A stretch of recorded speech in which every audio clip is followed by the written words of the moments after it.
ক্ষমতায় আসার পরে স্বৈরাচার হওয়ার জন্য, ফ্যাসিজম সৃষ্টি করার জন্য যা যা গুণাবলী প্রয়োজন সবকিছু আমরা এই বিএনপি সরকারের মাধ্যমে দেখে ফেলেছি। দেখা শেষ।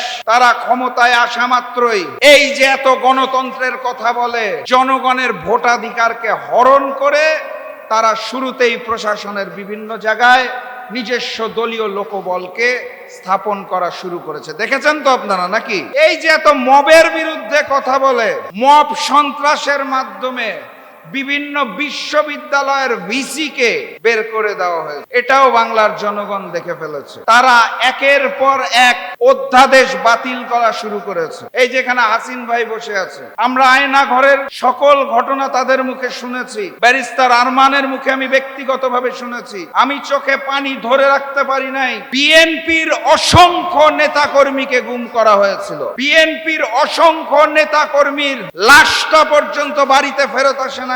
সেই গুম প্রতিকার প্রতিরোধের যে অধ্যাদেশ, সেই অধ্যাদেশও এই বিএনপি বাতিল করতে চায়। নিজের দলের নেতা কর্মীর সাথে যারা বেঈমানি করে তারা এই দেশ বিক্রি করবে না, তার গ্যারান্টি কি এই বিএনপিকে আমরা চাই না। বিএনপির নেতা কর্মীরা কি গুম হয় নাই? আমি বাকি সকল অধ্যাদেশ বাদ দিলাম, জনাব তারেক রহমানের একবারও স্মরণ হলো না। এতটাই বিক্রি হয়ে গেছে উনি, এতটাই কঠিন ভাষায় ভারতের কাছে মুচলেকা দিয়ে দেশের মাটিতে পা রেখেছেন যে তার পক্ষে কথা বলা, তার পক্ষে জীবন দেওয়া অসংখ্য নেতাকর্মী যারা গুম হয়েছিলেন তাদেরকে উপেক্ষা করে তিনি এই অধ্যাদেশ বাতিল করে দিতে চাইছেন। তার ফলাফল আজকে আমরা দেখতে পাচ্ছি। সংগ্রামী সাথী এবং বন্ধুগণ, জুলাই সনদ যখন লেখা হয়, ঐক্যমত্য কমিশনে বাংলাদেশের প্রত্যেকটা রাজনৈতিক দল দীর্ঘ 8 মাস আলোচনা করে সিদ্ধান্ত নেওয়ার পরেই জুলাই সনদ লিপিবদ্ধ করা হয়েছিল। জাতীয় সংসদের সামনে জুলাই সনদে যখন স্বাক্ষর করা হয়, তখন সবচেয়ে বড় হাসিটা যিনি দিয়েছিলেন, সকল দাঁত বের করে ছবি খুলে দেখবেন আমার কথা বিশ্বাস না হলে, তার নাম হচ্ছে সালাউদ্দিন সাহেব, বর্তমান স্বরাষ্ট্রমন্ত্রী। এবং বারবার তারা বক্তব্যের মাধ্যমে বলেছিল আমরা জুলাই সনদকে বাস্তবায়ন করব। কোনো আইন বাধা হয়ে দাঁড়াতে পারবে না, এটা ছিল বিএনপির নেতাদের স্টেটমেন্ট। ইতিহাস সাক্ষী, দেশের মানুষ সাক্ষী, সাংবাদিক ভাই বোনেরা সাক্ষী, সকল কিছু লিপিবদ্ধ আছে।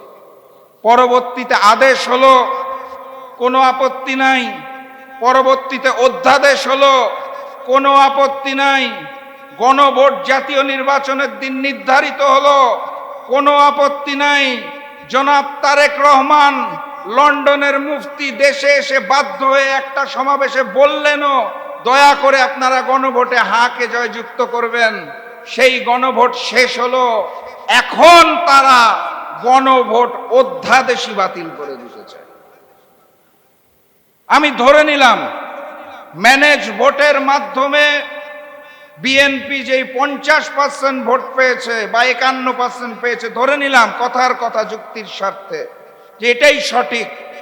যদি তাও সঠিক হয়ে থাকে, 50% ভোটের মালিক হয়ে 70% গণভোটের রায়কে আপনি অস্বীকার করেন, কোন দুঃসাহসে, কোন বেঈমানি করে, কোন মুনাফিকি করে বাংলার মানুষ মেনে নেবে না? সংগ্রামী সাথী এবং বন্ধুগণ, আপনারা শপথ গ্রহণের সেই দৃশ্যটা মনে থাকার কথা। ক্ষমতায় আরোহণ করেই ক্ষমতার জন্যে সংসদের সদস্য হিসেবে বিএনপির নেতারা সারিবদ্ধভাবে আনন্দের সাথে শপথ নিলেন। সংস্কার পরিষদ গঠনের শপথ নেওয়ার বেলায় তারা আর রাজি হলেন না। একই অন্তর্বর্তী সরকারের আওতায়, একই নির্বাচন কমিশনের আওতায় একই দিনে দুটো নির্বাচন হলো, একটি সংসদ গঠনের জন্য, একটি সংস্কার পরিষদ গঠনের জন্য। একই দিনে দুটো নির্বাচন হলে কিভাবে একটি হালাল হয় আর একটা হারাম হয়, এইটা আমার মতো মানুষের পক্ষে বোধগম্য হওয়া সম্ভব নয়। এটা ভালো বলতে পারবেন ওই যে ভারতের শিলংয়ে দীর্ঘদিন যিনি বিলাসবহুল জীবন কাটিয়ে ট্রেনিং নিয়ে দায়িত্বপ্রাপ্ত হয়ে দেশের স্বরাষ্ট্রমন্ত্রী হয়েছেন, তার কাছে ভালো ভালো রকমের ব্যাখ্যা থাকতে পারে, কিন্তু সাধারণ মানুষ এখনো বুঝে উঠতে পারে নাই একই দিনে দুইটা ভোট দিলাম, কেন একটা হালাল কেন একটা হারাম, কেন একটা বৈধ কেন আরেকটা অবৈধ। আমাদের সংসদে এখন নতুন শিক্ষক হয়েছে, স্বরাষ্ট্রমন্ত্রী শিলং থেকে ট্রেনিং প্রাপ্ত ভারতীয় এজেন্ট বাংলাদেশের সংসদে দাঁড়িয়ে এই মুহূর্তে আমাদেরকে শিক্ষা দেন। উনি হয়েছেন শিক্ষক, পুরো দেশবাসী তার ছাত্র। চমৎকার এক অবস্থা। একটি সংসদের সৌন্দর্য মাননীয় প্রধানমন্ত্রী এবং মাননীয় বিরোধী দলের নেতার মধ্যে কথোপকথন। আপনারা সংসদ ফলো করলে দেখবেন বিরোধী দলীয় নেতার বক্তব্যের পর প্রধানমন্ত্রী আর বক্তব্য দিতে উঠেন না। উনি স্ক্রিপ্ট ছাড়া কথা বলতে পারেন না।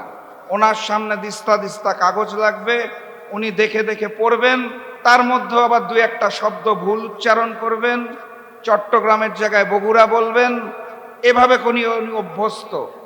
স্কাইপি লিডারের যেটা হয় আর কি, স্কাইপির মাধ্যমে রাজনীতি করে অভ্যস্ত। তো মাননীয় বিরোধী দলের নেতার বক্তব্যের পর মাননীয় প্রধানমন্ত্রী আর মাইক নিয়ে বক্তব্য দিতে পারেন না। ওনার হয়ে বক্তব্য দিতে উঠেন প্রক্সি প্রধানমন্ত্রী। আমাদের সংসদে অলিখিত একটা নতুন পদ সৃষ্টি হয়েছে, তার নাম হচ্ছে প্রক্সি প্রধানমন্ত্রী।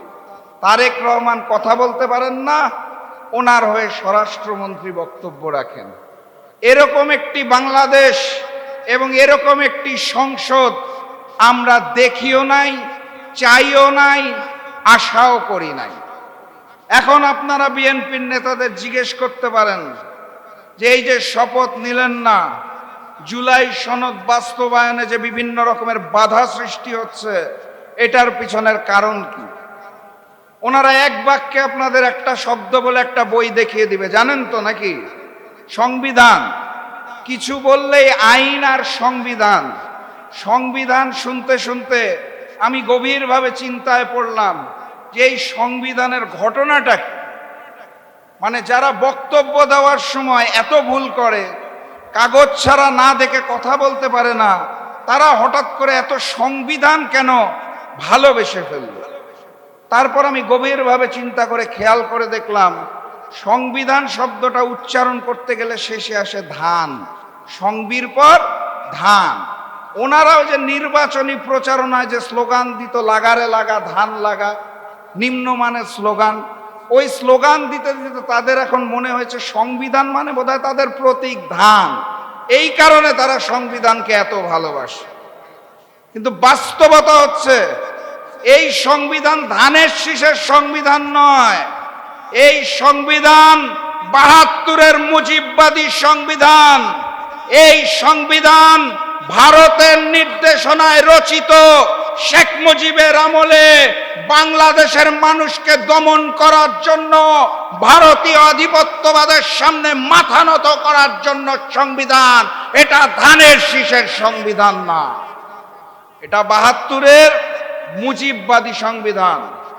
যেই সংবিধানকে পরবর্তীতে সংশোধন করতে করতে করতে মুজিববাদের জায়গায় হাসিনাবাদের সংবিধান বানানো হয়েছিল।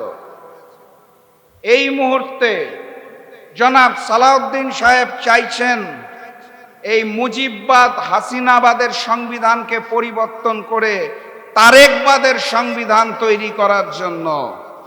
আমি তাদেরকে স্পষ্ট ভাষায় জানিয়ে দিতে চাই, ২৪-এর গণ অভ্যুত্থান পরবর্তী বাংলাদেশে আইনের দোহাই দিয়ে, সংবিধানের দোহাই দিয়ে, শিলং লন্ডনের দোহাই দিয়ে, আধিপত্যবাদের সামনে মাথা নত করে বাংলাদেশের মানুষকে যদি জুলাইকে অস্বীকার করতে বলেন, তাহলে আমরা প্রস্তুত নই। আমরা প্রস্তুতি গ্রহণ করেছি জুলাইয়ের শপথে দীপ্ত হয়ে জুলাই সনদ বাস্তবায়ন হওয়ার আগ পর্যন্ত আমাদের সংগ্রাম চলছে, আমাদের সংগ্রাম চলবে ইনশাআল্লাহ। সংগ্রামী সাথী এবং বন্ধুগণ, আমি আপনাদেরকে উদাত্ত আহ্বান জানাতে চাই, আমাদের আগামীতে একটি নতুন করে অভ্যুত্থানের জন্ম দিতে হবে। 1 জুলাই গিয়েছে, নতুন জুলাই আসবে। আমার দেশের স্বাধীন জনগণ রক্ত দিতে শিখে গিয়েছে। আমাদের হারানোর কোনো কিছু নাই। যাদের হারানোর ছিল তারা ভারতে পালিয়ে গেছে। নতুন করে যারা হারাতে চায় তাদেরকে এখন চিন্তা করতে হবে কোন সংবিধান এবং কোন আইনের দোহাই দিয়ে বাংলার জনগণকে তারা থামিয়ে রাখবে। ইতিমধ্যেই